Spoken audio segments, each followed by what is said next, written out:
You know, when I was a student at the university, I would never have imagined that I would end up in business. I thought I would be a teacher for my entire career, a home economics teacher. Well, fast forward, you know, I did actually teach for about 6 years after I got out of school in a non-traditional way. I worked for the Extension Service, not actually classroom teaching for most of that time. And that really, I think, prepared me for something different. When I got back to career, I had a family, stayed at home with my children. When they started school, it started weighing on me that I needed to get back to career somehow. But I really didn't want to give up the luxury of being able to be at home for the important times in my children's life. I loved being a stay-at-home mom. So I thought about what were my options, and truly, there weren't a lot of options in those days, especially for somebody who wanted to do something with a flexible schedule. And so I really thought about it, and with my husband's help, brainstormed the idea of starting a business, because that would give me the opportunity to do what I wanted to do, teach, work in a field that I loved, food preparation, cooking, but also give me the opportunity to be in the driver's seat in regard to flexible time schedule.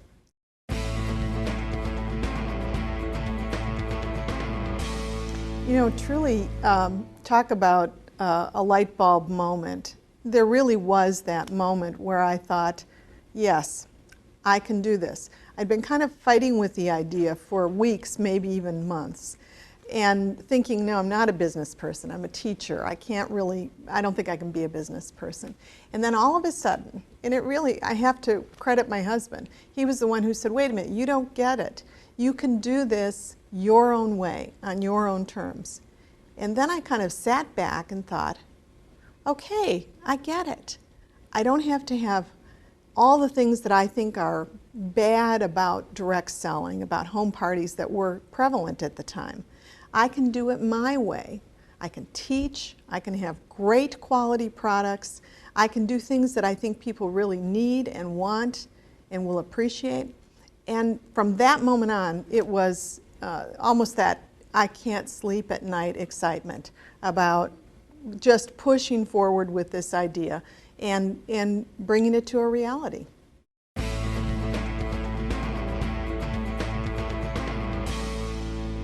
We started very small. We started in our home, in the basement, carved out some space in that 400 square foot basement, kept our costs extremely low.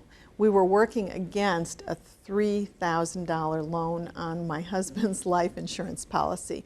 And you know, I wouldn't have done it any other way. I would never have been a risk taker to the extent of taking out a huge loan, starting in a facility. For me, this was the only way it would work, to really start small and to make do with what we had and to grow the business little by little, always putting back into the business any profit that we had, especially for the first 5 years or so.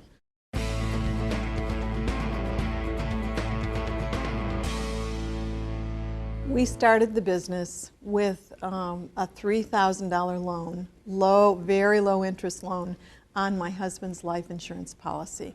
And that's really all we had. We didn't have a lot of resource with which to start the business. We had time resource, we had certainly our human capital to put into it, but we didn't have a lot of financial resource, and we weren't willing to, particularly I wasn't willing to take the risk of taking out a big loan. I wanted to do this in a way that I felt we could always recoup if things didn't work out.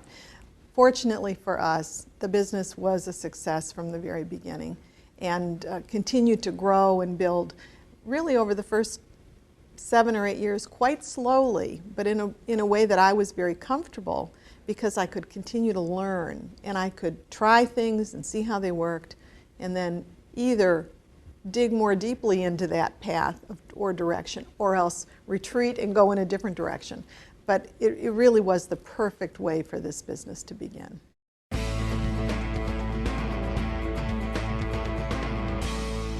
The business really grew one person at a time. Initially, I was the only salesperson, and I was the only salesperson for about 8 or 9 months of the business. And I was thrilled. I was having such a good time. I loved every minute of being out there with the customers. I loved every minute of being able to select products.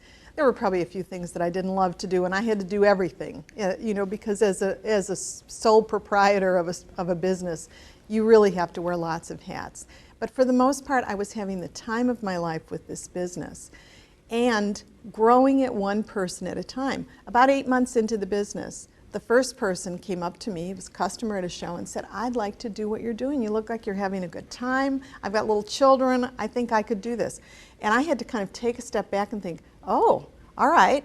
I always thought we would have other people do the business. I just don't know if we're quite ready for this yet. But of course, I had to seize that opportunity and seize that moment. And so the first person who started selling alongside of me came into the business. She had much the same background as I did, and she really wanted to make this work for her family. And so that was the beginning. By the end of the second full year of the business, we had 12 people selling, and then we kind of doubled each year after that. So that's how we grew the business.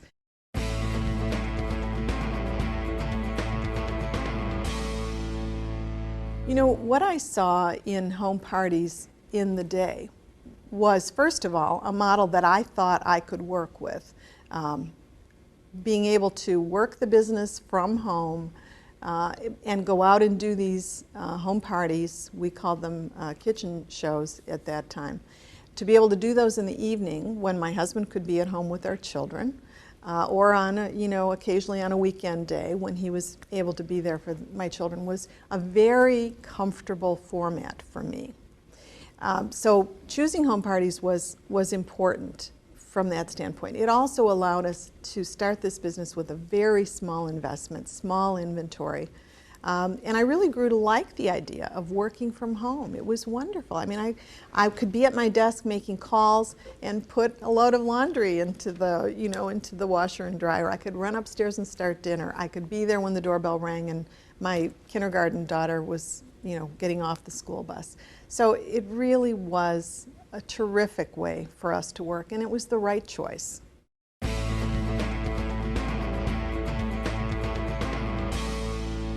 I think that people need to follow their passion.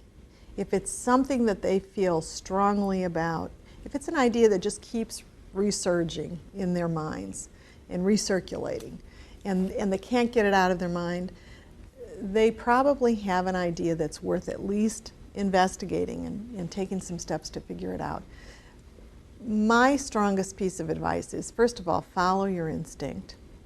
Now, you have to be reasonable in that. You have to know ultimately that there's a niche, that people want and need what you're thinking about. If it's too off the main course, maybe it's not going to work. But follow your instinct. If it's something that you really are excited about and you love, that's important too, because you're going to spend an endless amount of hours pursuing this product or this idea. And not all of those hours are going to feel good. But if you can ultimately feel good about the product or the service that you're going to offer, you really believe in it, it really is something that fits into a niche where it's something people are going to want to acquire or are going to want to seek out as a service, then I think you have to figure out a way to go for it. Now, in our case, we found a way to go for this idea with a very low cost way to bring the product to market. And I think there probably are still such opportunities out there. So don't risk the farm, but at the same time, go for an idea if you really believe in it, especially if it's something that you just love and you can't get this idea out of your mind. You're probably onto something.